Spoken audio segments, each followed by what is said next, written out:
Où vous vous rappelez, Sarkozy en 2017 avait fait un célèbre discours à l'université Cheikh Anta Diop, donc à Dakar, dans lequel il disait ceci: le drame de l'Afrique, c'est que l'homme africain n'est pas assez rentré dans l'histoire. Dans cet imaginaire où tout recommence toujours, il n'y a de place ni pour l'aventure humaine, ni pour l'idée de progrès. Le problème de l'Afrique, c'est de ressasser, de toujours répéter, de se libérer du mythe de l'éternel retour. C'est de prendre conscience que l'âge d'or qu'elle ne cesse de regretter ne reviendra pas, pour la simple raison que l'âge d'or de l'Afrique n'a jamais existé. Donc, ce qui avait choqué toute l'Afrique à l'époque. Et donc, il y a ce livre qui est une réponse d'une vingtaine de personnes qui répond à cette attaque de Nicolas Sarkozy, dont la femme de Cheikh Anta Diop à l'époque. Voilà, donc ça, c'est Cheikh Anta Diop, donc, qui est né en 1923, il est mort en 1986. Je vous donne en gros son curriculum. Donc, c'est quelqu'un qui est venu faire ses études en France et qui s'est engagé tout de suite dans des études de physique et de chimie nucléaire et qui a travaillé avec justement Frédéric Joliot-Curie à l'époque et qui a passé justement un diplôme justement pour devenir physicien et chimiste nucléaire, ce qui lui a permis de réaliser déjà à son époque une prouesse.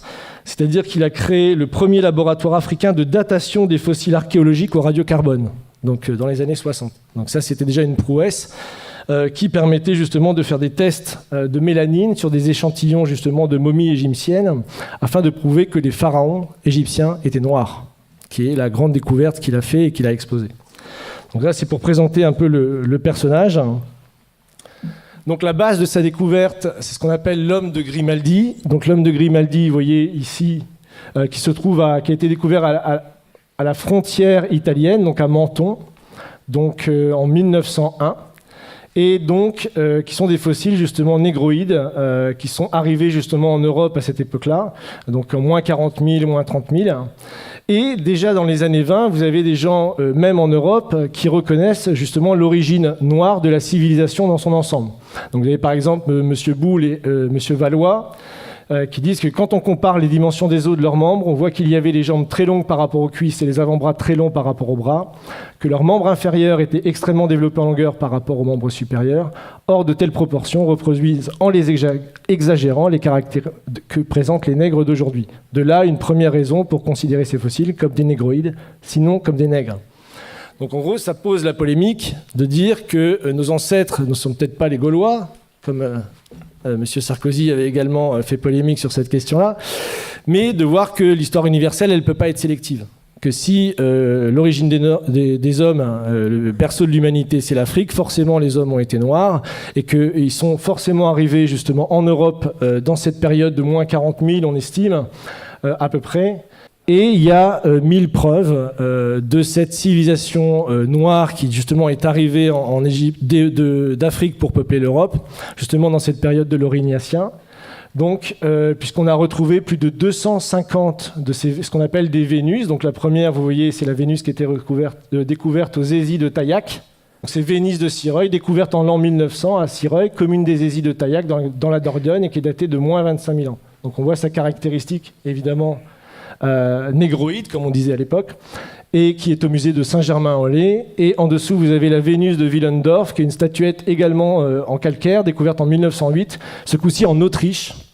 Donc voilà, déjà plus loin sur les terres européennes. Et il y en a énormément. En fait, il y a plus de 250 œuvres d'art de type africain qui ont été retrouvées entre moins 30 000 et moins 20 000 ans. Donc sur tout l'ensemble de l'Europe et jusqu'à même en Sibérie. On a retrouvé des statuettes comme ça d'art noir jusqu'en Sibérie. Donc à l'époque, mais j'ai pas la photo ici, je ne pouvais pas tout montrer. Donc on voit que dès les années, disons 1900, grâce à la science, au progrès, aux découvertes, on fait ces découvertes et la question commence à se poser et si justement le berceau de l'humanité c'est bien l'Afrique, on se pose déjà la question, et si vraiment l'espèce humaine était noire à l'origine, et qu'est-ce que ça veut dire à une époque où, je vous rappelle, entre 1890, 1900, 1915, la France est investie, vous le savez, d'une mission civilisatrice. Évidemment dans ces colonies où on doit aller éduquer ces gens qui n'ont pas de culture, qui n'ont pas de passé, etc. Donc c'est un sujet qui fait extrêmement polémique, qui met énormément les scientifiques dans une bataille très importante. Et là, vous avez justement ce qui provoque la polémique, ça c'est à l'époque de Cheikh Anta Diop. Donc c'est justement l'arrivée des premiers Homo sapiens donc, en Afrique, dans la vallée de l'Omo, donc il y a 150 000 ans. Et l'invasion, enfin invasion c'est un mot que j'aurais pas mis, de l'Europe par le négroïde grimaldien venu d'Afrique pendant 33 000 ans. Et donc c'est à ce moment-là qu'on peut dire qu'il y a eu cette phase, ce que les scientifiques appellent la dépigmentation régressive de l'homme noir à l'homme blanc, qui a suivi la migration climatique justement des premiers hommes qui étaient nés dans la vallée de l'Omo. Alors il y a des découvertes qui ont été faites récemment, il faut le savoir. On vient de découvrir un homme au Maroc. Donc, non, j'ai pas la photo. Donc, au Maroc, on a découvert un homme, un Homo sapiens sapiens, qui date de 315 000 ans. Donc, ça retarde de 100 000 ans l'apparition de l'espèce humaine. Et là, c'est pas dans la vallée de l'Omo, c'est dans la vallée du Maroc. Donc, jusqu'à cette découverte, justement, les plus anciens restes connus de l'homme étaient justement Homo et Homo 2, deux crânes mis à jour en Éthiopie et datés de 195 000 ans. Les crânes ressemblent morphologiquement à une découverte située en Afrique du Sud, ce qui indique une existence transafricaine de l'Homo sapiens 120 000 ans avant Homo 1 et Homo 2. C'est-à-dire qu'en moins 300 000, vous aviez déjà l'Homo sapiens qui se baladait partout en Afrique, de l'Afrique du Sud au Maroc, etc., qui était un peuple noir, donc négroïde, comme on dit, et qui était le premier de l'espèce humaine. Donc ça, c'est quand même une découverte récente qui a été faite, qui est très importante. Et comme la science... évidemment, à ses découvreurs, elle a aussi ses falsificateurs, et ça, c'est quelque chose de très comique, puisque à l'époque, quand on fait toutes ces découvertes, ça bouleverse complètement les connaissances. Et donc, vous avez un très célèbre scientifique anglais qui s'appelle Charles Dawson, qui lui va tout simplement créer un homme européen né en Europe et qui est évidemment tout à fait différent de l'homme africain, parce qu'évidemment il est impensable pour l'Empire britannique de l'époque d'avoir, si vous voulez, l'origine noire de l'espèce humaine. C'est quand même pas concevable. Donc il va créer ce masque qui est très connu, c'est l'homme de Piltdown, où il a mis simplement une mâchoire de chimpanzé et un crâne d'être humain. Donc tout simplement, il a fait le montage, il a mis dans une vitrine, il a dit, regardez, on a trouvé le premier homme qui est né en Europe. Et donc ça prouve que nous, les civilisations avancées, ne sommes pas descendants des civilisations barbares, noires, etc. Donc ça a fait, quand même savoir que ça a été enseigné, cette fraude scientifique a été enseignée entre 1912 et 1954 dans tous les livres d'histoire européens. Ça s'appelait le polycentrisme. Donc on avait prouvé que, évidemment, il y avait plusieurs origines de l'espèce humaine et que l'origine de l'espèce humaine noire n'était pas la même que l'origine de l'espèce humaine blanche. Donc voilà, et c'est en 1954 que la supercherie sera révélée par un autre savant anglais, il faut l'avouer, qui a été plus honnête que les autres, et donc qui a révélé la supercherie, mais qui a quand même marché entre 1912 et 1954. Période, dont vous le savez, où l'eugénisme, le racialisme, etc., a vraiment battu son plein et était à l'origine de toute la culture nationaliste socialiste, c'est-à-dire la sélection des races. Il y a eu un peu plus tôt, il y avait Gobineau qui avait écrit de l'inégalité des races, également pour prouver que les êtres humains noirs étaient inférieurs aux êtres humains blancs. Et donc vous aviez vraiment un combat philosophique et scientifique qui était vraiment sans précédent, et je peux vous dire qu'il continue jusqu'à aujourd'hui, puisque ça c'est BFM TV en mai 2017. Donc ils ont relancé la polémique, c'est deux chercheurs américains. Donc ce qui est marrant, c'est que le titre est quand même très explicite, mais quand vous lisez l'article, on vous dit que c'est quand même deux farfelus et que tout le monde contexte, disons, leur version des faits. Mais on voit que le débat continue, c'est ça qui est quand même intéressant. Donc voilà. Bon, je vous laisse digérer tranquillement le fait que vos ancêtres n'étaient pas gaulois, mais il y a encore plus grave. Il y a encore plus grave. Ah, le temps passe vite. Oh là là. C'est que tous les pharaons qu'on vous a appris à l'école étaient également noirs, jusqu'à très très tard en fait. Toute la civilisation pharaonique. Donc là, on est en moins 2570. C'est le roi de la 3e dynastie. Donc voilà. On voit ici de profil, donc il y a des caractéristiques morphologiques, bon j'ai pas le temps de rentrer dans les détails, et vous remarquerez que son nez est complètement éclaté. Voilà, donc ça c'est son gouverneur, c'est celui qui a battu la fameuse pyramide de Saqqara, moins 2600 avant Jésus-Christ. Donc on voit également qu'il a le nez cassé et une coiffe tout à fait occidentale.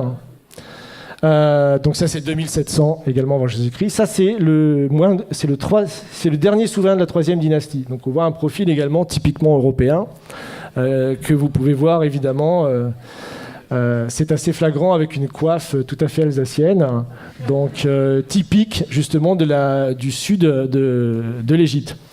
Donc voilà, vous remarquez qu'il a également le nez cassé. Hein. Voilà, ça enfin c'est un petit peu plus tard. Donc c'est Ramsès III, c'est le plus connu, qu'on vous présente souvent à l'école, mais on vous présente pas cette version-là à l'école. Hein. On vous le montre sur un hiéroglyphe. Donc également un profil tout à fait négroïde, comme on dit, et à qui on a également cassé le nez. Par contre, ce qui est marrant, c'est que j'ai mis la source de Wikipédia, parce que Wikipédia, malgré qu'ils utilisent un langage, comme vous pouvez le voir, extrêmement évolué, hein, l'analyse génétique montre que Ramsès III et l'homme E, probablement père et fils, et qu'ils appartiennent tous deux à l'aplogroupe du chromosome YE1B1A13, et que l'on trouve principalement en Afrique subsaharienne. Voilà, vous avez bien mélangé le tout, mais bon, il est d'Afrique noire, hein, mais il ne faut pas le dire comme ça. Donc voilà, donc là on est quand même en 1186 avant Jésus-Christ. Donc là c'est les Égyptiens tels qu'ils se représentent, c'est également dans la tombe de Ramsès III que vous pouvez visiter en allant dans la vallée des rois. Donc 1200 avant Jésus-Christ montre que les Égyptiens, voilà ça c'est l'Égyptien, ça veut dire Égyptien et qui se représente comme ça ici, hop, voilà, l'Égyptien vu par lui-même, donc voilà, ça c'est 1200 avant Jésus-Christ. Donc imaginez un petit peu. Donc voilà. Et certains scientifiques, déjà un peu plus tôt, et c'est les découvertes qu'a fait Cheikh Anta Diop, c'est-à-dire que lui, il a même découvert que bien avant les découvertes qu'on a fait par la science, des explorateurs, au moment des invasions de Napoléon, ou des Anglais ou des Allemands qui étaient allés en Égypte, avaient découvert que les pharaons étaient noirs, mais que personne ne voulait en parler. Donc lui, c'est Lepsius, c'est le fondateur de l'égyptologie en Allemagne, et il dit, voilà, tout simplement, bon, c'est une citation de son livre, que vous pouvez trouver sur Internet, là où on s'attendait à voir un Égyptien, bizarre, on trouve un nègre authentique, tout à fait original. Donc ça, bon, j'ai pas le temps, c'est une icône byzantine du XIe siècle qui montre le roi Salomon allant visiter le pharaon noir, qui est très caractéristique. Et dans le Cantique des Cantiques, pour ceux qui connaissent la Bible, vous connaissez ce passage, je suis noire et pourtant belle, fille de Jérusalem, comme les temples de Kédar, les pavillons de Salomon. Voilà, pour ceux qui... Voilà. Donc voilà, encore une fois, là, il y en a plein en fait. Hein. Bon, non seulement l'homme avant d'être blanc était noir, non seulement les pharaons également étaient noirs, et on bâtit également était le berceau des sciences et des arts. Et ça, c'est la vraie négation, je pense, la plus consciente qui a été faite jusqu'à présent et qui perdure dans nos écoles aujourd'hui, même jusqu'en Europe. Donc, puisque vous avez là également dans une des tombes, 2000 ans avant la balance d'Archimède, le système de balance avec des curseurs afin de déplacer le centre d'inertie. Donc vous avez là tout simplement le point de levier et ici ce qu'on appelle le principe d'Archimède qui disait pour soulever la Terre, donnez-moi un point d'appui, qu'il a rédigé dans un traité, évidemment 2000 ans plus tard, enfin 1500 ans plus tard, et en disant que c'était sa découverte et que c'était lui qui avait découvert toutes ces sciences géométriques. Donc encore plus intéressant, le papyrus de Moscou. Donc ça, il se trouve à Moscou justement. Aujourd'hui, il est au musée Pouchkine de Moscou. Et en fait, c'est les papyrus qui prouvent toutes les découvertes géométriques qui ont été faites par l'Égypte noire pharaonique, justement entre moins 1500 et moins 3000 avant Jésus-Christ. Donc là, vous avez par exemple la pyramide tronquée, vous avez le calcul de la demi-sphère, vous avez Pythagore, vous avez le calcul des ellipses. Vous avez ça aussi, là c'est l'autre papyrus de Rhind. Donc vous avez ici donc, le théorème de Thalès. Donc, ça vous trouvez aussi dans des tombes, dans le papyrus. Donc ici, et Thalès lui-même a avoué qu'il avait fait sa découverte en Égypte. Qu'il avait lui-même fait sa découverte en Égypte. Mais il n'a pas dit que c'était les prêtres égyptiens qui lui avaient enseigné justement cette chose-là. Donc ils se sont tout accaparés. Donc là, ils ont même été jusqu'à calculer des coniques. On retrouve des études de coniques, bon ça c'est pour les matheux, qui sont soi-disant attribuées beaucoup plus tard, plus de 3000 ans plus tard. Là, le calcul de l'ellipse, de la demi-sphère, toutes ces choses-là ont été découvertes déjà avant moins 2000 par les Égyptiens à l'époque. Donc, encore plus fou, c'est que les pyramides ont été faites, elles, encore plus tôt. Donc c'est 2600 pour la pyramide, je crois que j'ai les dates ici. J'ai encore un peu de temps. Oui. Donc ça c'est la pyramide de Khéops qui a été faite en 2500 avant Jésus-Christ. Donc qui nécessite des niveaux de science extrêmement aboutis, puisque la base de la pyramide est horizontale à 20 mm près. Vous imaginez déjà les calculs qu'il fallait faire. Et pour obtenir un carré parfait de la pyramide, c'est seulement 0,05% d'erreurs qui ont été faites. Aujourd'hui encore, moi j'ai lu des thèses qui datent de 1970 qui vous prouvent qu'il est impossible que les Égyptiens aient construit les pyramides. Il y a des thèses qui sont écrites là-dessus jusque dans les années 70. J'ai même une citation là, qui est sur un site de vulgarisation scientifique. Ils ont des dizaines de milliers d'abonnés. C'est vraiment une chaîne YouTube et tout ça qui est très bien. Et vous pouvez lire que, sachant que les mathématiques, la géométrie et autres sciences nécessaires à de tels résultats n'existaient pas dans l'Égypte ancienne, en tout cas pas sous une forme élaborée, Pythagore évidemment ne naîtra que 1000 ans plus tard, comment les Égyptiens sont-ils parvenus à un tel degré de perfection? Pas de révélation évidemment dans ce site, mais rassurez-vous, les égyptologues continuent de chercher. Ça, c'est publié en 2015. Vous imaginez. Donc ça, c'est pour vous montrer les dates justement des grands découvreurs qu'on apprend à l'école. Donc le théorème de Pythagore, Thalès, le théorème de Thalès, évidemment, puis d'autres scientifiques qui ont travaillé sur les coniques ou Archimède. Donc voilà. Enfin, pour finir, ça c'est une image peinte du Sphinx à l'époque de Napoléon par quelqu'un qui s'appelle Vivant Denon, et donc qui est assez caractéristique, comme vous pouvez le voir, de la race négroïde des Égyptiens. Donc ça, c'était publié à l'époque, et lui-même disait, je vous cite, « Je n'eus que le temps d'observer le Sphinx, qui mérite d'être dessiné avec le soin le plus scrupuleux, et qui ne l'a jamais été de cette manière. Quoique ses proportions soient colossales, les contours qui en sont conservés sont aussi souples que purs. L'expression de la tête est douce, gracieuse et tranquille. Le caractère en est africain, mais la bouche dont les lèvres sont épaisses a une mollesse dans le mouvement et une finesse d'exécution vraiment admirable. C'est de la chair et de la vie. Quant au caractère de leur figure humaine, n'empruntant rien des autres nations, ils ont copié leur propre nature, qui était plus gracieuse que belle. En tout, le caractère africain, dont le nègre à la charge est peut-être le principe. » Donc ça, le Sphinx, je vous rappelle, c'est en même temps que les pyramides, hein, c'est 2600 avant Jésus-Christ. C'est d'ailleurs jusque la basilique Saint-Pierre de Rome, je crois que c'est plus grand que la basilique Saint-Pierre de Rome encore aujourd'hui, et c'est encore aujourd'hui la plus grande sculpture réalisée sur un seul bloc, 2600 ans avant Jésus-Christ. Donc c'est encore une prouesse scientifique qu'on ne sait pas expliquer aujourd'hui. Hein.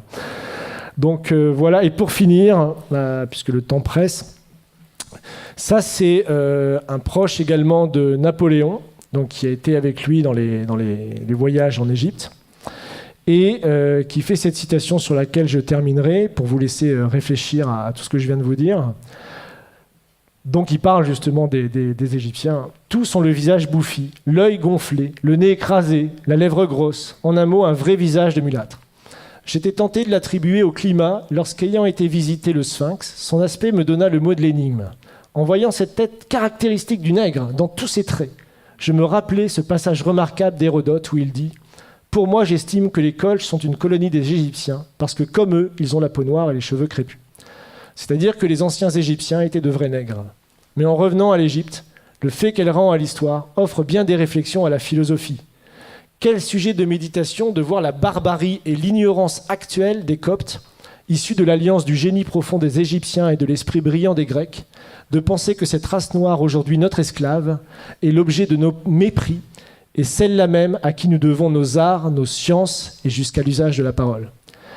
Imaginez enfin que c'est au milieu des peuples qui se disent les amis de la liberté et de l'humanité que l'on a sanctionné le plus barbare des esclavages et mis en problème si les hommes noirs ont une intelligence de l'espèce de celle des hommes blancs. Donc ça, c'est tout le débat de l'époque pour savoir si puisque c'est la période de l'esclavage, on réhabilite l'esclavage qui sera réaboli que plus tard en 1848. Donc on voit que le débat a été posé et la vraie découverte de Cheikh Anta Diop, c'est de montrer même que ces découvertes à lui étaient déjà connues à une époque, mais qu'elles ont été passées pendant plus de 200 ans, jusqu'à la période de Cheikh Anta Diop, sous silence. Personne ne connaissait ces citations. Donc voilà.